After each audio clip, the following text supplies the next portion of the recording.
বাড়িতে বসে একেবারে সহজ পদ্ধতিতে আমসত্ত্ব বানিয়ে নিন। প্রথমে আমগুলো ভালো করে ধুয়ে নিন, তারপর একে একে মুখগুলো কাটতে হবে।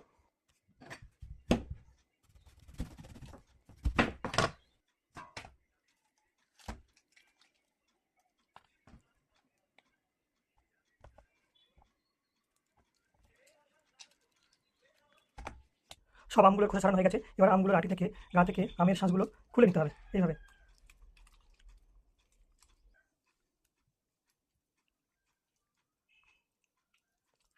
দু একটা আম যদি পাকতে দেরি হয়, মানে একটু শক্ত শক্ত থাকে, তাহলে এইভাবে ছেনে নেবেন, তাহলে সহজে সব আমের পাকগুলো বেরিয়ে যাবে।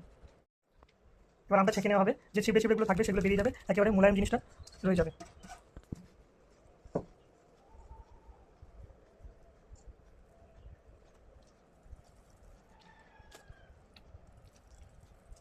হয়ে গেছে, একদম রেডি।